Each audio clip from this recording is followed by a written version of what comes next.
Russian President Vladimir Putin will no doubt be furious that another one of his key allies has been killed after his death squad chief, Armen Sariksyan, was the victim of a huge explosion in Moscow. Security expert Will Geddes tells Times Radio it likely won't be the last of these indirect strikes against Putin himself. They want to show Putin that they can't feel safe, even those that are friends of Putin, even within the heart of Russia, within the heart of Moscow, he added. Sarkisyan was an ally of Putin who fought against Kiev. The paramilitary group he formed operates in Russia's border region of Kursk and is made up of repeat offenders convicted of serious crimes, according to the Ukrainian Special Service. The Arbat Battalion was formed in September 2022 and operates under the control of the Russian Ministry of Defense. It has been working in the Kursk region since the summer of 2024. According to reports, the explosive device went off when Sarkisyan entered the building with his security guards. The Russian state-run news agency TASS reported that one person was killed and 4 others were wounded in the blast, while early unverified reports said the bomb may have been planted in a hallway at Scarlet Sales before the attack. The Russian news agency Interfax reported that the explosion was likely the work of a suicide bomber. Interfax said law enforcement told them the bomber seemingly detonated an explosive device that he brought with him.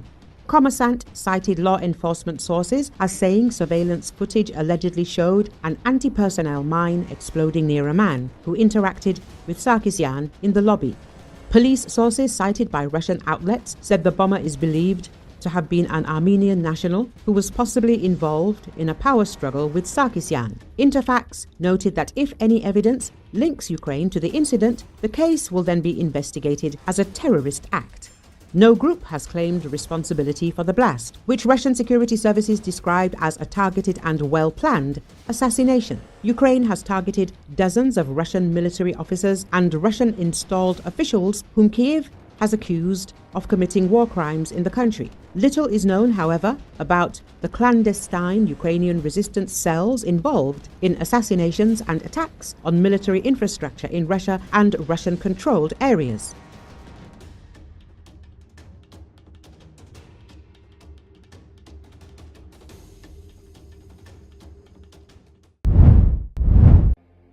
Russian volunteers have rescued a ginger cat from Russia's Dagistan that spent almost 7 years on the grave of its owner, an old man who died in 2018. According to Associated Press, since the man died, the male feline settled on the grave and has not left. A few attempts to give him a new home failed as he kept returning to the cemetery. After years of vagabond life, the cat's health deteriorated and he now suffers from several illnesses, the local volunteers who took him to a clinic said. Veterinarians named him Hachiko after a famous dog from the iconic Hachi, A Dog's Tale movie. Hachiko is receiving treatment at a clinic in Dagistan's capital Makhachkala. After his recovery in a few months, Hachiko will be transported to St. Petersburg, where animal activists are looking for a new family to welcome him. It's unlikely he will be able to come back to the graveyard thousands of miles away.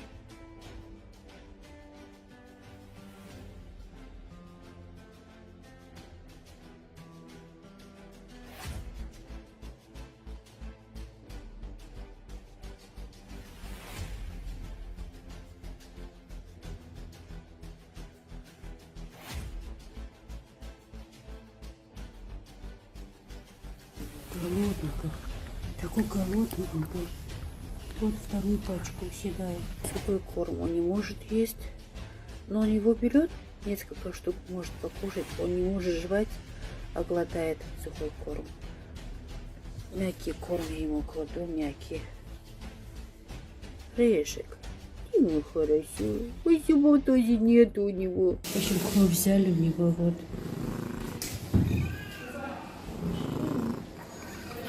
Одышка есть у него. Дышит. Подключили ему кислород. Сейчас вот лежит, отдыхает, спит. Хатико, ты наш звезда, популярный такой чекастик. Все процедуры мы ему провели, все уколы сделали, все сделали, да? А, Атико? Молодец, такой ласковый еще, красавчик. Полностью все назначение выполнили, теперь он отдыхает. Ой-ой-ой. Russian commanders, desperate to replace their losses, are sending soldiers with unhealed wounds into assaults. British intelligence reported that the 20th Combined Arms Army has created an assault force of wounded soldiers, including those using crutches. According to British intelligence, the Russian authorities have two goals: to relieve the burden on a medical system that is overwhelmed by the influx of wounded, and to get rid of soldiers whose injuries have made them unfit for long-term service. If such soldiers remain in hospitals, the state will have to pay them benefits and disability compensation. But the Kremlin prefers to send them to their deaths. It is easier and cheaper. In January, a video appeared on Ukrainian Telegram channels showing two Russian soldiers on crutches walking across an open field near Pokrovsk in the Donetsk region. They were likely killed after a drone strike. The footage caused outrage even among Russian Z-War correspondents. Blogger Vyacheslav Golikov called such methods a complete disgrace and noted that sometimes obvious cripples are indeed sent into assaults. Russian commanders use wounded soldiers not only as cannon fodder but also as bait, forcing the Ukrainian military to waste ammunition on them. Such soldiers are sent into battle with no chance of survival, so that the Ukrainian army wastes drones, artillery and shells. This once again shows how cynical the Kremlin is about its people. For it, even crippled soldiers are just a tool for waging war. According to the publication Verstka, new contract soldiers in Russia are also sent into assaults with virtually no training. Soldiers are given from 2 days to 2 weeks to train and then thrown into battle. At the same time, they are promised large payments, but few of them receive this money. Many die before their first paycheck. In the autumn, the UK Ministry of Defence estimated Russia's total losses at 610,000 men, 200,000 killed and 400,000 wounded, half of whom were left disabled. The Pentagon cited similar figures: 615,000 casualties, including 115,000 killed and 500 wounded.